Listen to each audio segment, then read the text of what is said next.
We are talking today about trying to connect with the audience through all this social media clutter. That's right. And I've been asked this question a lot over the last few weeks because there is so much content being shared because people are at home and can make it. So how we reach our audiences.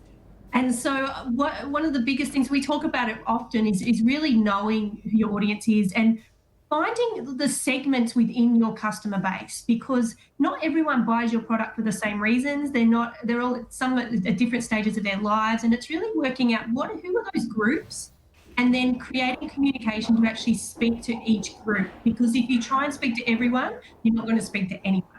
Yeah, that So is such a that's good point, isn't it? That trying to figure out who you are and what you're saying, because right now I am flooded with social media. Some of it is really well made, some of it is terribly made, some of it you just look at and you say, where did this idea come from? But the problem with that is that we're all seeing it and it's taking our attention away from the people who are the really good creators, who are the professionals who do this for a living, and at a time where you go to JB Hi-Fi or Harvey Norman or Joyce Main up your way, and there's nothing left on the shelves in terms of content creation because everyone's turned into Steven Spielberg.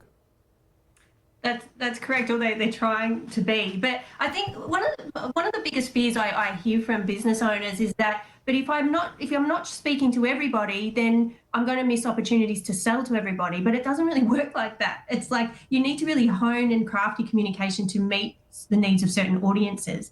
And then, I mean, I also recommend at this time using Facebook ads and Instagram ads and ads on other platforms because they can be highly targeted to the group that you're trying to cut through and reach. However, if your ad is rubbish, it doesn't matter. You might reach them, but they won't take notice of it. So crafting that ad and that communication, both the written content and the visual aspect, whether it's a video or a graphic or a photo, is the most important thing first before you even start to try and target a particular audience.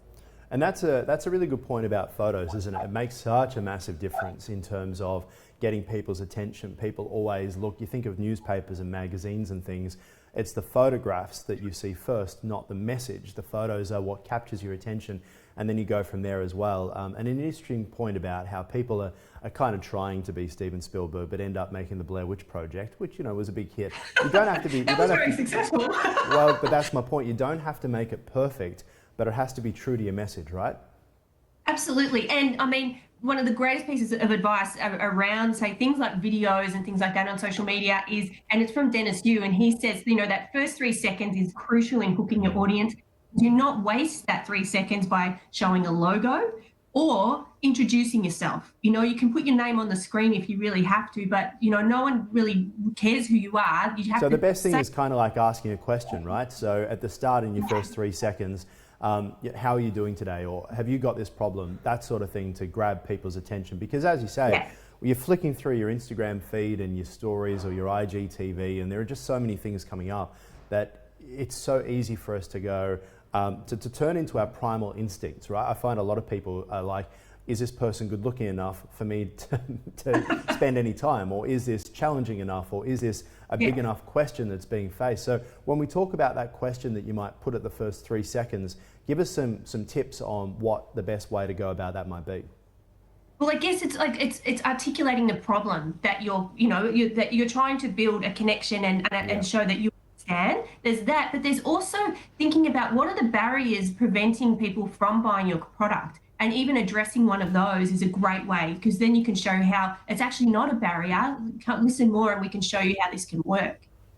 So there's different angles to it, but the main part is you want the audience to know that actually you get me. You actually do understand what the problem I have or why I don't want to buy your product, and that'll sort of get people in to listen further.